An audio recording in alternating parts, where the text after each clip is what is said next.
साहित्य भंडार के दर्शकों को हमारा प्रणाम और धन्यवाद भी, क्योंकि जिस तरीके से आप लोगों ने नागराज, बांकेलाल और अन्य भी हीरोज के कॉमिक्स को पसंद किया है, उन वीडियो को लाइक किया है, तो उन सब के लिए धन्यवाद। ऐसे ही हमारे वीडियो को प्लीज लाइक और शेयर करते रहे और आगे भी हम आपके लिए ऐसे मनोरंजक कॉमिक्स लाते रहे। आज फिर बांकेलाल का एक और एपिसोड लेकर आए हम आपके लिए। आज के कॉमिक्स का टाइटल है खतरे का अवतार। तो आइए बांकेलाल के कारनामे का मजा लेते हैं। दोस्तों, अब तक तो आप लोग बांकेलाल के जन्म की कहानी के बारे में जान ही चुके हैं और इसके ऊपर हमारा एक वीडियो भी है, वो आप हमारे चैनल पे देख सकते हैं। रामपुर गांव में एक किसान मिंकू रहता था। उसकी पत्नी गुलाबवती भगवान शिव की पुजारिन थी। भगवान शिव के आशीर्वाद से उनके घर में बांकेलाल का जन्म हुआ था। जब बांकेलाल 7-8 वर्ष का हुआ तो पिता के लाड प्यार में उसे शरारती बना दिया। बचपन में बांकेलाल की एक शरारत से क्रोधित होकर शिव ने उसे साथ दिया था, उदंड बालक, तूने मुझे शुद्ध शाकाहारी को धोखे से मांस का अर्क पिलाने की कोशिश की है। जहाँ मैं तुझे शाप देता हूँ, तू हमेशा निकम्मा और शरारती रहेगा। लेकिन जब बांके की मां ने शिव से उसे क्षमा कर देने की याचना की तो शिव ने शाप में परिवर्तन कर दिया। बांकेलाल शरारत करते किसी की हानि पहुंचाने की कोशिश करेगा तो उस व्यक्ति का हानि के बजाय लाभ होगा और उसका थोड़ा सा लाभ बांके को भी होगा। अपनी शरारतों के कारण दूसरों को लाभ पहुंचाता हुआ बांकेलाल विशालगढ़ राजा विक्रम सिंह के दरबार में पहुंच गया। कुछ दिनों से बांकेलाल को राजा बनने की धुन लगी। वह विक्रम सिंह का सिंहासन हथियाने के लिए कई शरारतें कर चुका था, लेकिन हर बार वो राजा बनते बनते रह जाता था। यह सब आप अभी पिछले 2-3 वीडियो में देख चुके हैं। अरे बांकेलाल, यह क्या कर रहे हो? तेरा समय पूरा हो गया राजा। खचा ये उसका सपना है। एक दिन राजा विक्रम सिंह के दरबार में, महाराज विक्रम सिंह की जय। न जाने आज ये सभा क्यों बुलाई गई है जिसमें मुझे विशेष रूप से आमंत्रित किया गया। अच्छा, तो इस सभा में बांके को विशेष रूप से आमंत्रित किया गया है। सिंहासन पर बैठने के बाद राजा विक्रम सिंह बोले, साथियों, प्रत्येक वर्ष की तरह इस बार भी वो दिन आ गया है जब हम किसी एक महान व्यक्ति का चुनाव करें और वह व्यक्ति राज खेत में हल चलाकर बुआई का शुभारंभ करे, ताकि हमारे राज्य में कभी अनाज की कमी न हो। अच्छा, तो यह महाराज विक्रम सिंह के राज्य में एक चलन है। यह सुनते ही आज सभा में प्रसन्नता की लहर दौड़ गई। महाराज विक्रम सिंह जिंदाबाद। बांके भी खुश लग रहा है। हम अपनी ओर से बांकेलाल को इस कार्य के लिए चुनते हैं। बांकेलाल ने हमारे राज्य की भलाई के लिए बहुत से ऐसे कार्य किए हैं जिन्हें कोई दूसरा करने की सोच भी नहीं सकता था। अब फैसला आप लोगों के हाथ में। वाह महाराज, इससे बढ़िया चुनाव तो हो ही नहीं सकता। महामंत्री धर्म सिंह भी महाराज का समर्थन कर रहे हैं। मेरा समर्थन आपके साथ है। हमारा भी। मैं? बांकेलाल शर्मा रहा है अभी तो। लेकिन महाराज, भला मैं इस काबिल कहां से हूँ? मैं तो एक तुच्छ प्राणी। नहीं बांकेलाल, सर्वसम्मति से फैसला हो चुका है। राजकीय खेत में अब हल तुम ही चलाओगे। महाराज ठीक कर रहे हैं बांकेलाल। महामंत्री भी समर्थन कर रहे हैं। और अगले ही दिन पूर्ण राजकीय सम्मान के साथ बांकेलाल राजकीय खेत की ओर रवाना हुआ। बांकेलाल जिंदाबाद, सब नारा लगा रहे हैं। वाह, प्रत्येक वर्ष महाराज स्वयं किसान सहयोगियों के साथ खेत जोता करते थे। आज यह शुभ कार्य बांकेलाल के हाथों होगा। वाह, इतनी प्रसिद्धि और इतना सम्मान मुझे मिलेगा, यह तो मैंने कभी सपने में भी नहीं सोचा था। बांके तो मन ही मन बहुत खुश हो रहा है। आज पहली बार विक्रम सिंह का मुंह चूम लेने का दिल कर रहा है और मन ही मन वो चुम्मी भी ले रहा है महाराज विक्रम सिंह की। किस सोच में डूबे हैं बांकेलाल जी? हम राज के खेत में आ चुके हैं, तभी उसका ध्यान भंग किया महामंत्री जी ने। ओह बांकेलाल, इसी छोटे से खेत में हल चलाना है आपको? ओह अच्छा, और वो रहा हल। वहाँ हल खड़ा है, बांकेलाल को उस खेत में चलाना है। लेकिन महामंत्री जी, बाकी किसान कहाँ है? किसान? जी हाँ, मेरे सहयोगी। पर आप तो सभी कार्य अकेले ही करते हैं, अतः इस बार महाराज की आज्ञा से खेत जोतने का कार्य भी आपको अकेले ही करना होगा। क्या? क्योंकि बांकेलाल सारे काम में ये महाराज को यही बोलता था कि महाराज ये काम मैं अकेले ही करूंगा, इसलिए ये काम भी बांकेलाल को अकेले ही करना है। लेकिन अगर आप कहें तो नहीं, हम अकेले ही जोत लेंगे। फंस गया, अपने ही फेंके जाल में। बांकेलाल को खेत में छोड़कर महामंत्री तथा सैनिक वापस लौट गए। सबसे महान व्यक्ति बांकेलाल? विक्रम सिंह, तुझे तो मैं समझ लूंगा। इस छोटे से खेत में आपको हल चलाना होगा। छोटा सा खेत? महामंत्री धर्म सिंह, लगता है तेरा भी अब वक्त आ गया है बांके के हाथों। अरे दुर्भाग्य, हल भी बिना बैलों का। यानी कि हल तो है लेकिन बैल नहीं है, खुद ही चलाना है। यानी कि बैल भी मुझे ही बनना पड़ेगा। बांके को समझ में आया और रो रहा है बांकेलाल, इसी छोटे से खेत में हल चलाना है आपको। इस वर्ष महाराज ने अपनी बला मुझ पे टाल दी है। हे भगवान, बांके के मौज के बदले हवा टाइट हो गई है। मैं विक्रम सिंह के हाथों फिर ठगा गया और मन ही मन सोचे जा रहा हो, विक्रम सिंह, तुझे भी इस बात का मजा चखा है तो मेरा नाम भी बांकेलाल नहीं। हाय, मेरा तो दम अभी से निकला जा रहा है। लगता है तेरी कब्र इसी खेत में बनने वाली बांकेलाल। उफ, यह खेत तो बंजर ही मालूम पड़ता है। तभी ठक, हले एक पत्थर से जा टकराया। बांकेलाल पत्थर हटा, उफ, बड़ी मुश्किल से पत्थर हटाया। अरे यह क्या? बोतल? वहां पे एक बोतल था। बांके ने बोतल उठा ली। बोतल? यहाँ किसने दवाई होगी? मुझे क्या, कोई गधा खजाना मिला होता तो मैं यहाँ से फरार होने की सोचता भी। और बाकी ने बोतल उठा के पीछे दे मारी, बोतल जाके पत्थर पे लगा और टूट गया। छनाक! हे भगवान, बोतल में से धुआं कैसे निकल रहा है? बोतल टूटते ही उसमें से धुआं निकलने लगा। बाप रे, यह तो जिन है। अच्छा, तो उस बोतल में एक जिन कैद था और टूटते ही वो आजाद हो गया। इसका मतलब बोतल में जिन था। मेरा दिमाग खराब हो गया था जो मैंने बोतल तोड़ डाली। अब ये जिन मुझे नहीं छोड़ेगा, भागो। हा हा। जिन हंस रहा है। अगली पल, अरे उफ, यह क्या? जिन ने बांकेलाल को अपने मुट्ठी में दबो लिया। बचाओ बचाओ। हा, नहीं, यहाँ तेरी पुकार सुनने वाला कोई नहीं है बांके। आज गया तू जान से। उसी क्षण भयंकर ठास लगाने के साथ जिन बोल उठा, बांकेलाल डर मत, ये मेरा नाम भी जानता है। कहीं ये कहीं ये कोई मेरे पिछले जन्म का शत्रु तो नहीं? मनी मन यह सोचते हुए बांके बुरी तरह घबरा उठा। जिन भाई, मुझे क्षमा कर दो, मैंने तुम्हारे आराम में खलल डाला। मैं तुम्हें उससे भी अच्छी बोतल रहने के लिए लाकर दूंगा, किंतु बस तुम मुझे क्षमा कर दो। बांकेलाल बुरी तरह घबरा गया और क्षमा मांग रहा है। डरो नहीं बांकेलाल, आज वर्षों से कैद से तुमने मुझे स्वतंत्र किया है, अन्यथा ना जाने अभी कितने वर्ष और मैं इस कैद में रहता, और ना जाने कब मेरे सीने में धधक रही प्रतिशोध की ज्वाला शांत होती। प्रतिशोध की ज्वाला? दोनों की बातचीत हो रही है। अचानक जिन आंख बंद करके किसी गहन ध्यान में डूब गया। मैं बेकार ही डर गया था, लेकिन यह क्या कर रहा है? ओह, तो मेरा दुश्मन इस जन्म में भी विशालगढ़ का राजा बना है। तो जिनका दुश्मन राजा विक्रम सिंह है। अब चौंकने की बारी बांकेलाल की थी। तुम्हारा दुश्मन विशालगढ़ का राजा विक्रम सिंह? हाँ, बात आज से 100 साल पूर्व की है। जिन उसे अपनी कहानी बता रहा पिछली। राजा विक्रम सिंह तब विशालगढ़ के राजा हुआ करते थे। राजा विशाल सिंह की जय। उस टाइम उनका नाम विशाल सिंह था। महाराज, उस शैतान जिन चक्रपनी की हरकतें बढ़ती जा रही है। ना जाने कहां से वो हमारे राज्य में घुसा है और उसे भोले वाले लोगों को सताने में मजा आता है। महाराज, इस जिन से छुटकारा का क्या उपाय हो सकता है? कोई मानव हो तो उसे पकड़कर दंड भी दे सकते हैं, किंतु जिन को कैसे पकड़ा जाए? महाराज सोच रहे हैं। और ठीक उसी पर, अरे यह क्या? महल कैसे हिल रहा है? भूकंप? हाँ, ये भीषण अट्टहास। महाराज, मुझे पकड़ना सरल नहीं। अब देखो मैं कैसे इस महल को ध्वस्त करता हूँ। हाँ, भागो। जिन वहां पहुंच गया था महल में। लोग महल के द्वार पर ही ठिठक गए। हे भगवान, महल तो हवा में उड़ रहा है। बचाओ! जिनने पूरा महल ही हवा में उड़ा दिया। उधर महाराज विशाल सिंह, दुष्ट चक्रपाणी, तेरे जैसे शैतानों से निपटने के लिए हमारे गुरु ने हमें एक मंत्र सिखाया था। आज हम तुझे तेरी कारस्तानी का दंड अवश्य देंगे। तो महाराज के गुरु ने एक मंत्र और एक बोतल दिया है। राजा विशाल सिंह ने मनी मन कोई मंत्र बुदबुदाया। जय गुरुदेव।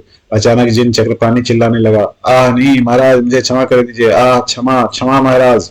और देखते ही देखते धुआं रूपी जिन बोतल में समा गया। जिन बोतल में समा गया। और महामंत्री, इसे लो, जाकर कहीं दबा दो, इस दुष्ट की यही सजा है। तो महाराज ने अपने गुरु के दिए हुए मंत्र और बोतल से जिन को बोतल में कैद कर दिया। जिनका जादू टूटते ही एक तीर झट के एक साथ महल वापस भूमि पे आ गया। और राजा विशाल सिंह, मैं तुझसे बदला लूंगा। बोतल में से जिन बोल रहा है। इतना कहकर चक्रपाणी क्रोध से भर उठा। कल का राजा विशाल सिंह आज का राजा विक्रम सिंह ही है, और मुझे उससे प्रतिशोध लेना है। और बांकेलाल वाला राजा विक्रम सिंह से बदला लेने का यह सुनहरी मौका क्यों छोड़ देता? वाह, अगर इस जिन की मदद से मैं विक्रम सिंह बन जाऊं तो। बांकेलाल, तुमने मुझे एक लंबी कैद से स्वतंत्र किया है। मैं तुझसे अति प्रसन्न हूँ। जो भी मांगना चाहते हो मांग ले। जिन उससे बोल रहा है। जिन महाराज, विक्रम सिंह केवल तुम्हारा ही दुश्मन नहीं, बल्कि उसने मुझ पर भी बहुत अत्याचार किए हैं। वह देखो, इतने विशाल खेत को बिना बैलों के हल से जोतने का काम उसने मुझे नीचा दिखाने के लिए ही सौंपा है। ओ जिन भाई, मैं चाहता हूँ कि विक्रम सिंह को बोतल में बंद करके तुम मेरी शक्ल सूरत विक्रम सिंह जैसा बना दो, ताकि विक्रम सिंह को नदी में बहाने के बाद विशालगढ़ का राजा मैं बन जाऊं। मस्त चाल चल रहा है बाकी, क्या दिमाग लगाता है। यह मेरे लिए कोई कठिन कार्य नहीं, बस तुम केवल राजा विक्रम सिंह के नील नदी के निकट लाओ, तो उतारो फिर मुझे नीचे। बांके ने खेत जुताई का कार्य जिनको सौंपा और महल की ओर चल पड़ा। महल में बांकेलाल को देखते ही विक्रम सिंह उछल पड़े। अरे बांकेलाल, तुम खेत से इतनी जल्दी कैसे लौट आए? महाराज, जब वहाँ करने को कुछ बचा ही नहीं तो क्या करता। अब तो केवल बुआई करनी बाकी है, और महाराज मैं चाहता हूँ कि बुआई का शुभारंभ आपके हाथों से हो। वाह बांकेलाल, तुमने तो कमाल ही कर दिखाया। हम तुम्हारी बात अवश्य मानेंगे। महामंत्री, महाराज महामंत्री को कुछ कहने जा रहे थे कि बांकेलाल बोल उठा। महाराज, रथ मैं तैयार करवा चुका हूँ। तभी महामंत्री बोलते हैं, मैं अभी सैनिकों को तैयार होने का। कि बांकेलाल रोक देता उन्हें बीच में। नहीं महामंत्री जी, हम लोग किसी युद्ध पर तो जा नहीं रहे हैं। महाराज की सुरक्षा के लिए मैं अकेला ही किसी सेना के लिए बहुत हूँ। आइए महाराज। हाँ हाँ चलो। महाराज तो आंख बंद करके भरोसा करते बांकेलाल पे, फिर दोनों चल लिए। और फिर एक साथ रथ द्वारा बांकेलाल विक्रम सिंह को लेकर नील नदी की ओर चल पड़ा। अब आएगा मजा बच्चू विक्रम सिंह, अब तुझे पता चलेगा कि दरअसल बाकी चीज क्या है। बांकेलाल अपनी योजना पर सफल होता देख मनी मन बहुत खुश हो रहा है। खेत जुताई में एक सप्ताह तो मुझे ही लग जाता था, बांके ने तो सचमुच ही कमाल कर दिया। वाह वाह। जबकि महाराज अंदर ही अंदर उसे शाबाशी दे रहे हैं। अचानक विक्रम सिंह चौंक पड़े। बांकेलाल, यह तुम हमें कहाँ ले जा रहे हो? यह रास्ता तो राज के खेत की ओर नहीं जाता, यह रास्ता नील नदी की ओर जाता है महाराज। नील नदी? मैं आपको एक चमत्कार दिखाना चाहता हूँ महाराज। कैसा चमत्कार? हाँ, अभी सब पता चल जाएगा विक्रम सिंह। अच्छा, तो राजा से विक्रम सिंह बोलने लगा माकेलाल, और उसने आवाज दी, जिन भाई, जिनको बुलाया। हाँ हाँ हाँ माकेलाल, यह कौन हंस रहा है? तेरा काल राजा विशाल सिंह उर्फ विक्रम सिंह। ओह, यह क्या? जिन आ गया वहां पे सामने। यह जिन चक्रपाणी है महाराज, जिसे पूर्वजन्म में आपने बोतल में बंद कर दिया था। अब यह मेरी मदद से आजाद हुआ है और आपसे प्रतिशोध लेना चाहता है। क्या? एकाएक चक्रपाणी ने कोई मंत्र गुदगुदाया और अरे यह क्या? मेरा शरीर धुएं में बदलता जा रहा है। सिगरी, बांकेलाल, मैंने तुझ पे विश्वास किया और तूने मुझे ही छल किया, धोखेबाज। हम महाराज बांके को बोल रहे हैं। उन्हें समझ में आ गया कि बांकेलाल ने छल किया है। जिन भाई, अब यह बोतल तुम तुरंत इस नदी में फेंक दो। नहीं, मुझे स्वतंत्र कर दो बांकेलाल, मुझे बाहर निकालो। लेकिन चक्रपाणी ने बोतल नदी में उछाल दी। उफ, हे भगवान, छपाक। हाँ, आज मेरा प्रतिशोध पूर्ण हुआ। अब मैं मुक्त हो रहा हूँ, क्योंकि मेरा जिन योनि में रहने का काम भी आज समाप्त हो रहा है। किंतु जिन भाई, मुझे दिया वचन तो पूरा करो। इतना कहना था कि जरा खुद पे निगाह तो डाल बांकेलाल। ओह, इसका मतलब मैं राजा विक्रम सिंह बन गया और जिनने बांकेलाल को राजा विक्रम सिंह के रूप में बदल दिया। हाँ बांकेलाल, और अब तुम बांकेलाल वाला रूप तभी पा सकेगा जब असली विक्रम सिंह उस बोतल से आजाद होकर तुम्हारे सामने पहुंच जाए, और अब यह तो मुमकिन है ही नहीं। हाँ, बांके फुल मजा ले रहा है। अब मैं जाता हूँ बांकेलाल, विशालगढ़ का राजपाट तुम्हें मुबारक हो। जाओ जाओ, अब तुम्हारी मुझे क्या जरूरत। और बांकेलाल खुशी मनाते हुए पागल हो उठा।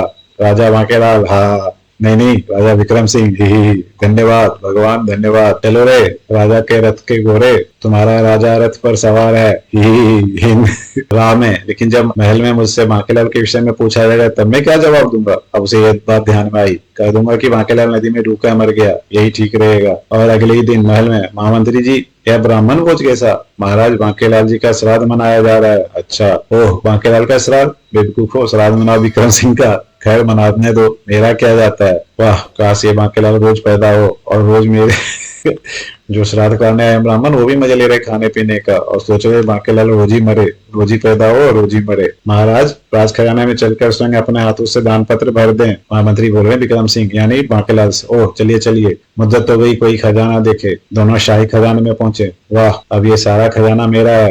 राजा बांकेलाल, ओह नहीं, राजा विक्रम सिंह का। उसी रात राजा विक्रम सिंह आई। कौन, किसने पुकारा हमें? विधि के नियम ने। विक्रम सिंह, कल दोपहर बाद तेरा जीवन काल समाप्त हो जाएगा और मैं तुझे अपने साथ ले जाऊंगी। तो ये एक तरीके से आकाशवाणी हो रही है और वो उसे बताया जा रहा है कि कल विक्रम सिंह की जीवन लीला खत्म हो जाएगी। मगर तुम कौन हो? सामने क्यों नहीं आते? मेरा नाम मौत है और मौत केवल एक ही बार सामने आता है। हाँ, मौत। अब तो बांके की लग गई, आवाज आनी बंद हो गई। मौत, मौत रानी, कहाँ हो तुम? नहीं नहीं, यह नहीं हो सकता।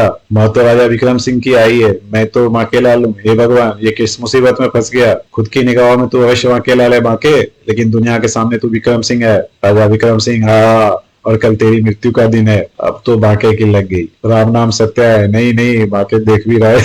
बांके इमेजिन भी कर रहा है कैसे उसे ले जाया जा रहा है। विक्रम सिंह की चीख सुनकर द्वारपाल भीतर आ गए। क्या हुआ महाराज? ओ, हम तुरंत महारानी से मिलना चाहते हैं। किंतु महाराज, महारानी जी तो पिछले 1 माह से शिव उपासना में रहते हैं। वो फिर भी अगर आप कहे तो। नहीं नहीं, अब तुम जाओ। जो आ गया महाराज। उधर रानी कुरूपलता उर्फ स्वर्णलता दिन रात शिव की उपासना में डूबी हुई थी। ओम नमः शिवाय, ओम नमः शिवाय। उधर सूरज तेजी से आकाश में चढ़ता चला जा रहा था। ओम नमः शिवाय। इसी साथ बांकेलाल की हिम्मत भी पस्त होती जा रही थी। बांकेलाल, पलंग के नीचे छिपकर तू मृत्यु से नहीं बच सकता। बांकेलाल पलंग के नीचे छिप गया मृत्यु से बचने। मृत्यु सर्वप्रथम पलंग के नीचे ही तुझे ढूंढेगी। नहीं नहीं, यह स्थान छिपने के लिए उपयुक्त नहीं है। उफ, कहाँ छिपूं मैं? कोई स्थान दिखाई नहीं पड़ता जहाँ मृत्यु मुझ तक ना पहुंच सके। बांकेलाल, एक ही सूरत है तेरे बचने की। रानी स्वर्णलता के पास जाकर उसे सब कुछ साफ साफ बता दे, वो अवश्य तुझे पहचान लेगी। हाँ हाँ, यही ठीक रहेगा। जब मैं बांकेलाल हूँ तो विक्रम सिंह बनकर क्यों मरूं? अब बांकेलाल अपने बचने के प्लान पे काम कर रहा है। रानी जी, रानी जी। बांकेलाल दौड़ा रानी के महल की ओर। अरे महाराज को क्या हुआ? पता नहीं, किंतु कुछ गड़बड़ अवश्य है। चलो महामंत्री को सूचित करते हैं। ठीक उसी क्षण एक आवाज विक्रम सिंह बने बांकेलाल के इर्द गिर्द उठी। हाँ हाँ विक्रम सिंह, बस कुछ ही क्षणों बाद में तेरे सम्मुख प्रकट हो जाऊंगी। नहीं, ये वही आवाज थी जो कल रात को बांकेलाल को सुनाई दी थी, जिसने मृत्यु के बारे में बताया था। बांकेलाल चौंक गया। नहीं, बांकेलाल की आवाज और टाइट हो गई। रानी जी, रानी जी। फिर भागा वो तेजी से रानी के महल की ओर। उधर कैलाश पर्वत पर शिव पार्वती। ओम नमः शिवाय। भगवान, यह कौन है जो पिछले 1 माह से दिन रात आपका स्मरण कर रही है? मेरी अनन्य भक्त, रानी स्वर्णलता, और अब समय आ गया कि हम उसे दर्शन दें। ओम नमः शिवाय। आंखें खोलो पुत्री। तो भगवान शिव माता पार्वती के साथ रानी स्वर्णलता को दर्शन दे रहे हैं। भगवान, माँ पार्वती, हम तेरी तपस्या से अति प्रसन्न पुत्री, मांग, हमसे क्या वर मांगती हो। प्रभु, आपके दर्शन हो गए, बस मुझे सब कुछ मिल गया। धन्य हो तुम पुत्री, हम तुम्हें वर दिए बिना नहीं जाएंगे पुत्री, इसलिए कुछ तो तुम्हें हमसे मांगना ही होगा। ओह, अगर प्रभु की इच्छा यही है तो भगवान मेरे स्वामी की दीर्घायु प्रदान कीजिए। दीर्घायु। अब तो भगवान भी चौंक गए क्योंकि आज उसकी मौत होने वाली थी। पार्वती, हम इसे यह वर नहीं दे सकते क्योंकि इसकी पति की आयु समाप्त हो चुकी है और कुछ ही क्षणों बाद उसकी मृत्यु होने वाली है। ओह, माता चौंक जाती है और रानी की तो हालत खराब हो जाती है। रानी चिल्लाती है, नहीं, हम मजबूर हैं पुत्री, तुम कोई दूसरा वर मांग लो। ओह भोले शंकर, तब आप मुझे दीर्घायु और सदा सुहागिन रहने का वर दीजिए। तथास्तु। भगवान ने तथास्तु तो कह दिया, लेकिन वो बात एक ही थी। ये आपने क्या कर दिया भोले भंडारी, यह सदा सुहागिन तो तब बनी रहेगी ना जब इसका स्वामी जीवित रहे। ओह, यह तो हमने सोचा ही नहीं। अब तो भगवान ने वर दे दिया, किंतु अब हमारा दिया वरदान मिथ तो हो नहीं सकता। ठीक तभी रानी जी बांकेलाल चलाते हुए आया उधर। भगवान शंकर, भोले बाबा, माँ पार्वती, बांकेलाल तुम, भगवान तो पहचान गए। शिव पार्वती को सामने देखती बांकेलाल उनके कदमों पर गिर गया। बम बम बोले भंडारी, चले गए बोले भंडारी, नहीं नहीं, यह नहीं हो सकता, यह नहीं हो सकता। लेकिन भगवान शिव और पार्वती तो वहां से गायब हो गए। दूसरे पल बांकेलाल को अंधकार में विलीन हो गया। महामंत्री जी, इन्हें उठाकर बांकेलाल जी के कक्ष में ले चलिए। बांकेलाल जी के कक्ष में? जी, जो हो गया। महामंत्री तो चौंक गए, लेकिन रानी को तो पता चल गया था। सैनिकों, इन्हें उठाकर ले चलो। कुछ ही देर बाद बांकेलाल को होश आ गया। क्या मैं जीवित हूँ? अवश्य बांकेलाल, और भगवान शिव के वरदान के कारण मेरे स्वामी भी जहाँ है सकुशल हैं। बांकेलाल? महामंत्री चौंक रहे हैं। बांकेलाल, और भगवान शिव ने रानी के सामने मुझे मेरे नाम से पुकारा था। बेटा, मृत्यु से तो बच गया, लेकिन अब सजा से तू नहीं बच पाएगा। महारानी जी, यह आप महाराज को बांकेलाल कहकर क्यों संबोधित कर रहे हैं? यह आपके महाराज और मेरे स्वामी राजा विक्रम सिंह नहीं, बल्कि बांकेलाल है। बांकेलाल? लेकिन महामंत्री को तो समझ में नहीं आ रहा है। चारों खाने चित, भागने का भी मौका नहीं है। जबकि बांकेलाल भागने का सोच रहा है, लेकिन मौका नहीं है। फिर महाराज कहाँ है? और ये बांकेलाल, उफ, यह सब क्या हो रहा है? महामंत्री का तो सर चकरा रहा है। बांकेलाल, हमें बताएंगे कि यह सब क्या हो रहा है?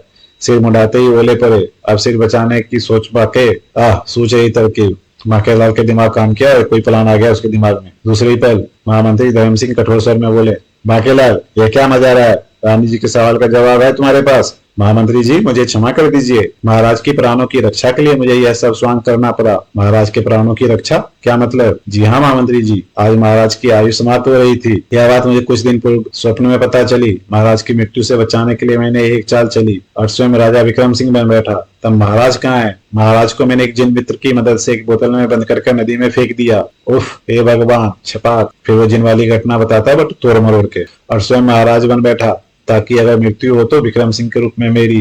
तुम्हारा बहुत बहुत धन्यवाद जिन भाई। बांकेलाल इतना कहकर चुप हुआ था कि महामंत्री धर्म सिंह भर्राए स्वर में बोला, बांकेलाल जी, आप वास्तव में महान है। महाराज के लिए अपने प्राण संकट में डाल दिए। आप धन्य बांकेलाल जी। महामंत्री तो रोने को आ रहा है। हे महापुरुष बांकेलाल, अब तो शिव के वर फल स्वरूप स्वामी के प्राणों के संकट भी टल गया है। महारानी बोल रही है, कृपया आप तो बताएं कि महाराज विक्रम सिंह वापस महल कैसे लौटेंगे? वापिस? यह तो मैंने जिनसे पूछा ही नहीं था। अब बांकेलाल करे तो क्या करे, और अब तो वह 1 वर्ष बाद ही मेरे बुलाने पर हाजिर होगा। क्या? हे भगवान, तो क्या महाराज जीवन भर बोतल में ही तैरते रहेंगे? हे भगवान, ये कैसा अनर्थ हो गया मुझसे। जब तक महाराज मेरे सामने नहीं आ जाते मुझे भी अपना बांकेलाल वाला रूप प्राप्त नहीं होगा।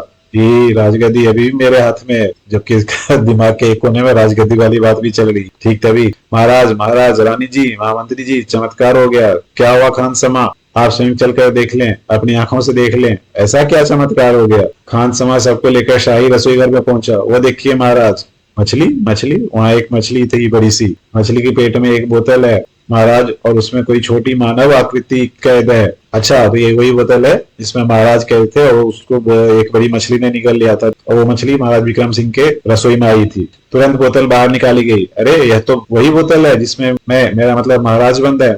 महाराज, स्वामी। हिलने डुलने से विक्रम सिंह की गहरी नींद टूट गई। और फिर ओह, रानी स्वर्णलता, महामंत्री धर्म सिंह, इसका मतलब इस वक्त मैं अपने महल में हूँ। मुझे जल्दी बोतल से बाहर निकालो महामंत्री। महामंत्री ने बोतल का ढक्कन हटा दिया। अब मैं आजाद हूँ महामंत्री, इस दुष्ट बांकेलाल को जाने मत देना। राजा विक्रम सिंह के बोतल से बाहर निकलते ही बांकेलाल अपने असली स्वरूप में वापिस आ गया। ओह, मैं फिर से बांकेलाल बन गया। बांकेलाल खुश भी हो रहा है। गिरफ्तार कर लो इस शैतान बांकेलाल को, इसने हमारे साथ विश्वासघात किया है। हम इसे फांसी पर चढ़ाने का। ठहरिए महाराज, पहले मेरी पूरी बात सुन लीजिए। महामंत्री बीच में महाराज को काट देते हैं। महामंत्री जी ने सारी कहानी क्या सुनाई और महामंत्री फिर बोला, महाराज बांकेलाल तो देवता हैं, धरती पे अवतार के रूप में इनका जन्म हुआ है। यह सुनते ही विक्रम सिंह ने उसे गले से लगा लिया। बांकेलाल हमें क्षमा कर दो, हम तो मूर्ख और अज्ञानी हैं। सबसे बड़ा मूर्ख तो मैं हूँ जो तुझे बोतल में बंद करके नदी में फेंका, काश जीवित ही फेंक दिया होता। जबकि बांकेलाल मन ही मन दुखी हो रहा है और सोच रहा है, लेकिन बांके वो जिन तो किसी प्रतिशोध की बात कर रहा था, वो सब तो नाटक था महाराज। अगर हम आपको सारी कहानी सच सच बता देते तो क्या आप चुपचाप बोतल में चले जाते? अब बांके बहाना बना रहा है। और फिर बांकेलाल अब तो सभी संकट दूर हो गए हैं और तुम और अधिक महान हो गए हो। मैं चाहता हूँ कि खेत में बुआई के कार्य का शुभारंभ भी तुम ही करो। क्या? अब बांकेलाल को लग रहा है ये परेशानी भी उसे ही उठानी पड़ेगी, जबकि बाकी सारे लोग बोलो बांकेलाल की जय। तो दोस्तों यह था बांकेलाल का एक और कारनामा। उम्मीद है कि आप लोगों को हमारा वीडियो पसंद आ रहा होगा, तो कृपया हमारे वीडियो को लाइक और शेयर करें तथा हमारे चैनल को सब्सक्राइब करें। धन्यवाद।